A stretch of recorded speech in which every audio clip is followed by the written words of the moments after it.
Premiers états et premières écritures. La Mésopotamie se trouve au Proche-Orient. C'est la région située entre les fleuves Euphrate et Tigre.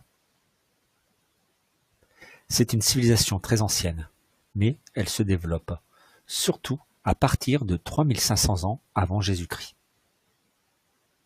Cette civilisation s'organise autour de cités-États comprenant une capitale et son territoire, dans lequel on retrouvera campagnes et plusieurs villes. Ces cités-États sont toutes bâties sur le même modèle, comme à Ur ou à Lagash. On y trouve des remparts, un port près du fleuve, le palais royal et aussi la ziggourate. La ziggourate est un édifice religieux à étages au sommet duquel on trouve le temple destiné aux dieux.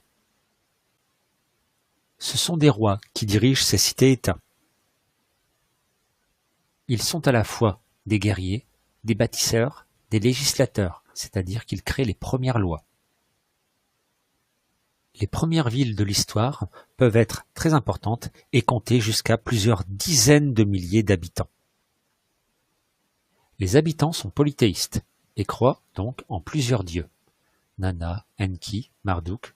Pour eux, tout vient des dieux. Dans les campagnes, les habitants pratiquent l'agriculture et l'élevage, mais en ville, c'est l'artisanat et le commerce qui se développent.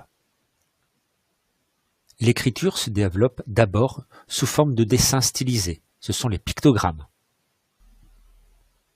Ils évoluent et donnent naissance à l'écriture cunéiforme en Mésopotamie.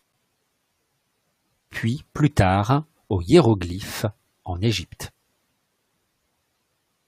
Les scribes sont les seuls à maîtriser la complexité de l'écriture. Ils ont un rôle important dans la société. L'écriture permet de compter les hommes, le bétail, les récoltes. Elle sert aussi à transmettre, diffuser des informations pour régner, mais aussi des connaissances scientifiques. Le Code Hammurabi constitue la première loi écrite par l'homme. Le passage de la transmission orale à la transmission écrite constitue le passage de la préhistoire à l'histoire.